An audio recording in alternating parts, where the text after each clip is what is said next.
Thank you so much, all of you. I'm blown away and just really still, like Riley was saying, still really thinking a lot, so many emotions and feeling all of the amazing work and energy. So I have a few questions to start, and then we'll open up the floor for discussion.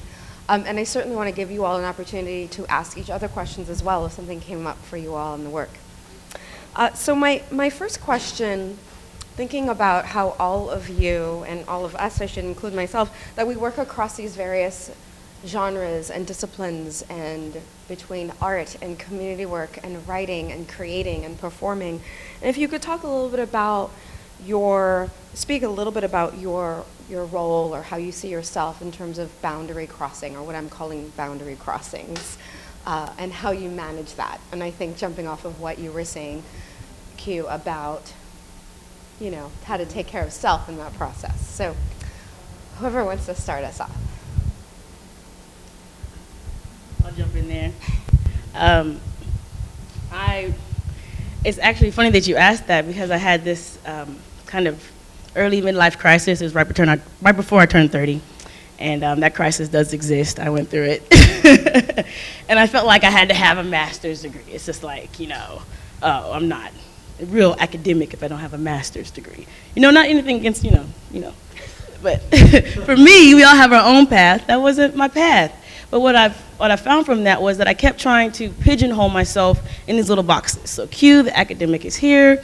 Q, the artist, is here. Q, the business person, is here. Q, the gender non-conforming, two-spirited, masculine of center, whatever you want to call me, is over here. And I didn't realize that I could connect all these spaces together. And the reason for that was just a lack of self-knowledge and self-love. And once I really started to connect with myself through my art, which is actually the catalyst for that was the Bull Jean Stories, creating that work, I just really started to get to know myself more and realize that once I found that I couldn't find a master's program that allowed me to be all of those things, that it's like I don't need that for me, for my path. I just needed to, as my mentor Sharon told me when I was like, I need a master's. She's like, you don't need a master's, go do your work. And it was just like, basically just go do me and be myself in all of these spaces. Because what happens is, and I'm like to ask you this question too, is you take a little piece of all of those when you go to a certain space. So when I'm in a queer, transgender space, I get to bring my artist and my academic self and my business, entrepreneurial self to that space, and vice versa. And I think it's important because a lot of times when you get in those little bubble spaces, you know how it is when you're just all with the academics and just I need to breathe. I need some artists in my life, and you're with the artists and I'm like, okay, I need some structure. So it's just, I've learned that I can take all of those pieces with me everywhere, and that they are important in every space that I'm in.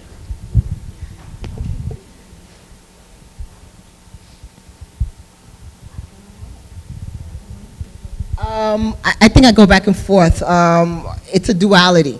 Sometimes especially for me, I grew up in New York when I came to the US, and then I moved to Minnesota and went to college there, right?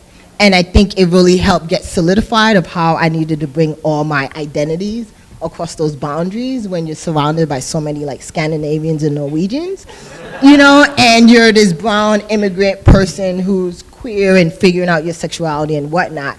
And so just having to have these conversations because they weren't being had, right? And people would tell you oh my God, thank you, you're the first black person I've met, you're so different. And you're like, what are you expecting of black people, right? And so finding myself having to be visible or just naming these things that I am so that people didn't think this is, not even think, but that people knew just who I was and just we're a plethora of people and not that stereotype.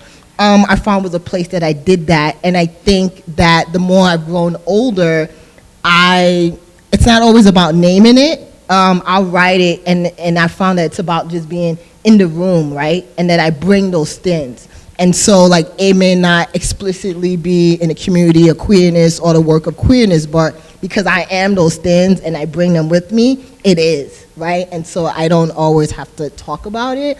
and it's just given me some ease, because I used to like run a nonprofit that ended violence against young and adult women of color and gender nonconforming people of color, and really talking about spirituality and social justice and ending these different types of violence, and always having to name these things and fight against all these oppressions as you're running work, organization and doing movement. It just got burnt out. And so I went back into like art for my activism, and like, let me show it, and I always have to say it. So it's that balance I find. And academia is, it's so-so, but that's a whole nother conversation about that. Preach. Yeah. Yeah. Actually, I really, it really resonates what's been said about this question, and also it sort of brings me back to your introduction a bit, Angelique, in terms of thinking about how, like, where do we find spaces to move, right? Like, how can you figure out ways towards expression? And I realized that, like, the autobiography I was telling was really just like a journey to expression. And I was like, I tried it here and there. And obviously, maybe not obviously, but to me, my experience of institutions is that they are very difficult places to find expression. And I think that has always meant, like, working as an academic to pay the bills, but also making film, and also singing, and also at one point being a drag king, like finding other sites and spaces to move. And then sometimes those spaces, right, become too constricting and you have to move elsewhere. So in some ways, it's like, when I think about what is the kind of overarching project that I think I'm up to in life, is like finding spaces where one might experience freedom, however momentary, brief, ephemeral it might seem. But can we look at that moment? Can we imagine that moment? Can we live in that moment for as quickly as we can, and then know when it's collapsed, know before it collapses on us that there's somewhere else to go,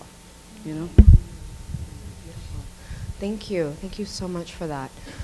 So my other question has to do with the word and term queer. So this is a hotly debated term, and in mainstream discourse, certainly the LGBT, we see it, but more often than not, it's really gay, right? Where it's really lesbian and gay. The B and the T are not necessarily even though we see LGBT, the B and the T are somewhat, invisible, silenced, not there. And now with queer and the Q being added often, sometimes after the thought, but also that queer in the academy has a certain amount of legitimacy around queer theory. But at the same time, I find young people who I work with very much mobilizing around the term and feeling queer as a legitimate and a powerful way to identify, that one doesn't have to be put into another category. So that queer also has become a kind of liberatory space, I think, for some young people. But where I'm from, the Caribbean, it is not. Queer is not taken up. We're not using queer at all. We're just using lesbian and gay. And bisexual, not so much. Trans starting to use these terms. So I also see queer as having a particular North American, European resonance. But I wonder what you all think about that, and do we see the possibilities? What kind of possibilities do we see with the term queer? How do you use queer in your work? Easy question. But yes, just say what you're feeling, and then we can open up to the floor. I think it's about reclaiming language. It's about reclaiming language, right? And just also thinking about when I was younger, like using the word queer was about a way to mobilize and have all these different elements of who we are in the room. And it just was a more creative space to be in, right? But also seeing that there was a problem in terms of it very much is Eurocentric. And so for me, I started looking at what are the words in our tongues from our countries that talks about who we are within our framework. And so like using the words and reclaiming them and making sure that they're all very much present, right? And that all our identities, all our cultural histories come to the forefront. And so I still use queer, and then I also use words like tabo taco or ala kuata, or different things that we are from wherever we may come from. You know, people talk about two-spirit and whatnot, that there has to be a multiplicity of languages, and especially looking in Nigeria, I think it's about people like, well, then what does queer mean, and reclaiming it, or also just even saying lesbian and gay and all being like, they don't work for us, right? And so speaking in those tongues, and yes, I think it has the space for liberation, but it also has the space to oppress when it doesn't allow everybody to be in the room, right, you know? Yeah, I definitely agree with that. First of all, I like the term queer because it starts with Q. And if you ever grew up going to the gas station and looking for your name on those little spindles, and I have that ethnic, 1980s black name, so it's like LGBTQ. Woo! So, but I realized through being able to travel that a lot of the language that we use, a lot of it is regional. It's very geographically based. I can go out to San Francisco and hear dyke, and there's a dyke march and dykes on bikes. And then you go to Dallas, Texas and call somebody a dyke, yeah, you might be stepping outside, depending on who you're speaking to. And then up here you have AG, and Dom. And then somewhere it's like stud or tomboy or butch. And so, and then I've talked to some of our elders in the community who say, Q, I understand what you're trying to do with the term queer.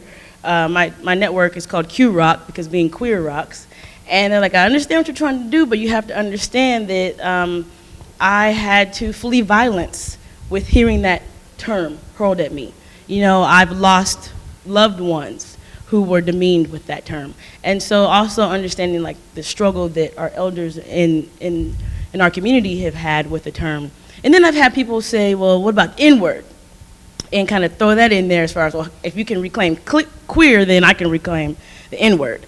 And to that I've said, well, I don't know if I've heard of any organizations that it's like the National N-word organization, you know what I mean? So for me, it's all about the context in which it's used, as far as is it being used to uplift, and are we, like you said, allowing everyone to be in the room, in the space. And so that also includes people who've been hurt by that word. And so being able to have that intergenerational dialogue with them to understand their pain and for them to understand why we're reclaiming it, which I think is an important piece that we often leave out our elders out of this space. And so it's not just the fact that, yes, I love women, I don't necessarily see myself as a lesbian because I see myself more as a combination of genders and not one gender. So am I really a lesbian? So really, where's my place in LGBT? Because technically, some people might say I'm not trans.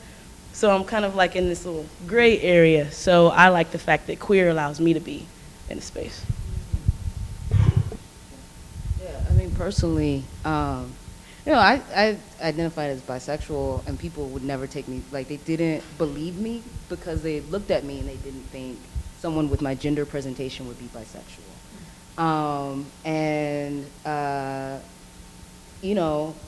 My practices are about understanding and recognizing and honoring attraction to people across the gender spectrum. So for me, when queer seems to be a term that can speak to, perhaps even accommodate the range and complexity of my desire and my understanding of myself, great.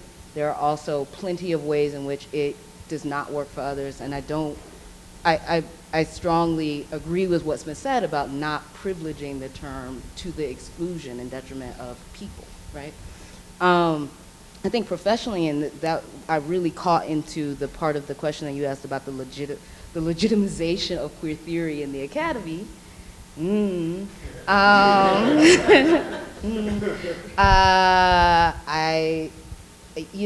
This is what we're going on 2.5 decades of a real premium placed on queer theory in the academy, and that has created a number of interesting arguments that have been in circulation in these last 25 years. And, you know, like I want to leave room, I want to think about queer theory as a space of being capacious, but I also want to think about like queer theory as, in fact, doing some of the same work that the term has done in social personal space, right? That like there are ways that people feel shut out of queer theory, similar to the ways that some people feel shut out of the term queer. I know in terms of the way that that term or phrase seems to relate to my own work, it's like, what I say is, for me, theory about queerness emerges from my engagement in blackness. And so that is the genealogy, queer theory for me, right? I'll leave it there. Thank you. Yeah, and I'll just add to that, that in my work in the Caribbean, we use the term sexual minorities in activist circles and community organizing because it covers all the spectrums and it gives us the ability to say and recognize local, diasporic, as well as regional terms, and specific islands have specific terms for various kinds of gender presentations as well as sexualities. And so I do think that that's a really great point and so beautiful to think about and to think about what are our possibilities. So let's open up for questions. Burning questions, please. Oh. Questions? Thank you. I have a question for Shay, okay. I was really interested when I was watching your portion of the presentation that you were talking about going back home to Nigeria. And I'm always interested because I feel deep connection to our ancestry. But I feel like if I were to go back now, there would be no way that I could be accepted. So how do you feel you are accepted? And you were speaking about your gender presentation as well and being questioned. How do you handle that? I try to handle it with a cool head. I think I just always have to remember that things have changed because of colonialism, right? I talk about that. What I love about being Yoruba or Nigerian is that the language is genderless, right? And so it leaves space for fluidity, right? You know, to talk about sex or somebody's gender, you have to clarify it. But looking at how colonialism and Christianity has impacted Nigeria and the culture, it's created these, binaries, right? So this is what a, woman looks like, this is what a man looks like. And it becomes challenging when I come home and I go to different places in Nigeria, right? If I'm in the village, for lack of a better term, it's like whatever. If I'm in the city, sometimes I get a lot of shit. If I'm in my parents' town of Ishara, that's more difficult because people know me. And as I have transitioned, I look different, right? So when I went home, the last time I went home, I had a beard. When I went home before, I didn't, right?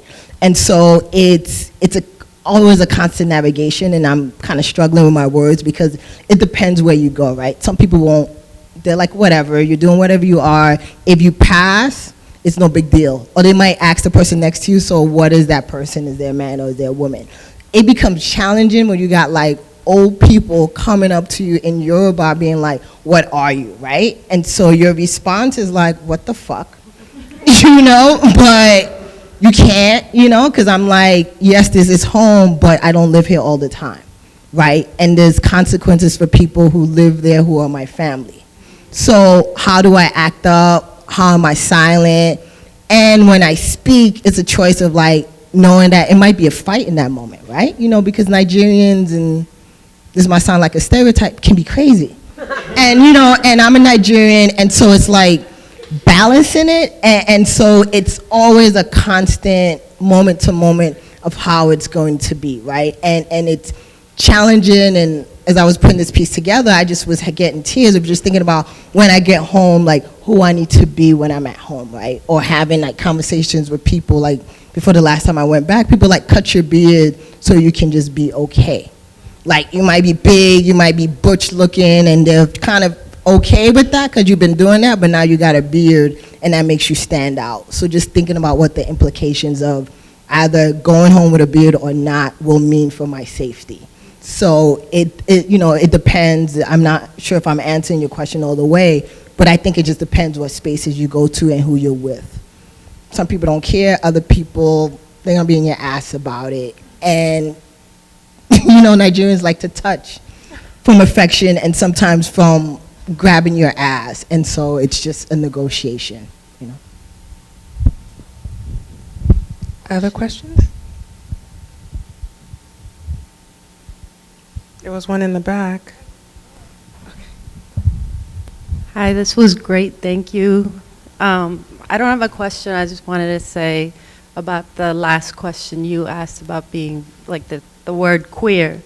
I have a hard time with labels, and that one feels more easy because it feels broad and you can do something with it, and it's newer. I mean, not the word queer, but the way it's being used is newer. And then I was thinking about what you said about claiming words from your own culture, and I'm thinking about Afghan culture, and the words are they're pretty nasty. So they're like insults and stuff. So I wouldn't do that. And so just to say, the term queer is pretty cool. And I think lots of people have that experience as well, right? And I found it to be fluid in the way that, like you, Q, that it helps to sort of give me a space to be a lot of things without having to say, oh, I'm this all the time, So I think that is really powerful. Any other questions or comments or things that you want to ask each other? Oh. Just to add to that, I used to work for this organization called Queers for Economic Justice, and a long time ago. And when I worked there, they would run support groups and shelters for LGBT folks throughout New York City. And so I guess there's a class element to the use of the word queer too, because I think totally like dittoing everything I've heard, both in favor of the use of the word and the critiques of the word. But I just remember there was always this thing, even with the folks in the support group, like, why is this organization called queer? I'm not queer. There was that pushback that we would get from folks too, and I use the word queer and I'm very happy with it for myself, but there was that kind of like teachable moment around that word. So I just wanted to put that in the pot as well. Thank you for that. That is really important. The class issue, huge. Okay, we actually have to wrap up, but we have one more. Can we just get one last quick question? Thank you. Right now, we've been talking about art, and you guys are artists, but I wanted you each to discuss what you consider to be, if there is, a line between art and activism. Do you consider your artist, or you consider yourself an activist? And is there a difference? That's a great question. I'll start. Activism for me is always aspirational, and so it's a form of accountability to call myself to act, right? And part of it is to figure out what constitutes an action that can happen through artistic expression, that can happen through written work, but it becomes something that I feel like I'm constantly saying is out of reach, right? That I'm trying to get to as a way of leading and guiding my life. For me, there is no line. I can't remember who said it. I want to say maybe June Jordan, but there was a concept of combat breath, with just the fact that I'm here being alive and breathing in my full authenticity is an activist act. And so for me, activism is not marches and organizing. It is being me wherever I am. And so for those of you who are familiar with Dallas, Texas, that's me being in a 5-star restaurant at a table with all white men who I sit on the executive team with for a corporate company.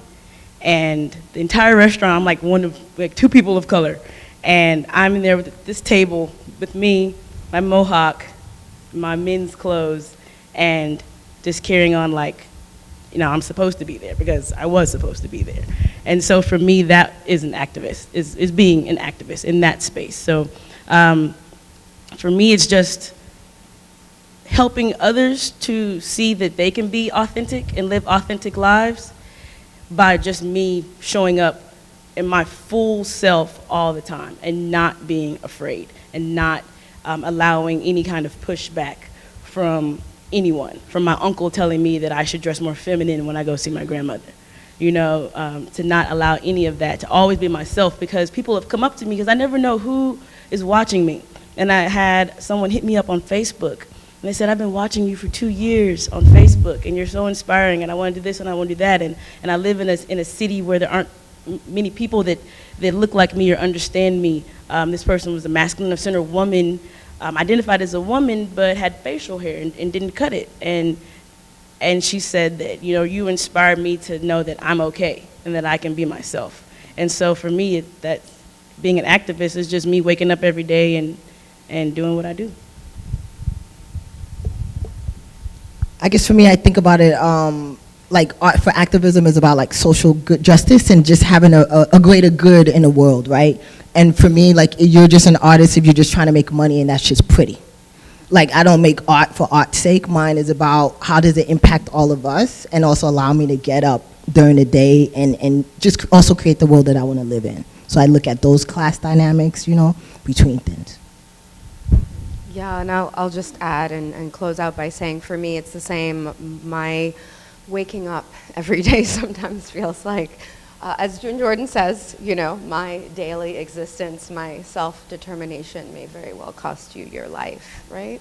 So, but for me, creating, whether it's my writing or when I show up and do certain kinds of work, my teaching, like everything for me is about action and a call to action. And like I said in my introduction, I try to live daily to put my body where my politics are, and that is not always easy. And there's always a struggle around that. And I think that that's something that's difficult. It's difficult, and I think that art can be all kinds of things, and I think art should also be whatever the artist wants at the same time. So I'm reminded of Erna Brodber, who's an amazing Jamaican novelist, who says, you have to figure out what your place is. It may not be in the front line, it may not be writing the book, it may not be creating art, it may be doing something else. And so whatever your place is in the struggle is what you will be. And I think that that's really important for us to remember too. We all have different parts to play, and I think art is a part of that as well. So thank you all so much for coming out. So thank you so much again. We have a little bit more refreshments, please. Thank you. I just want to say y'all are a beautiful audience. Woohoo! Woo!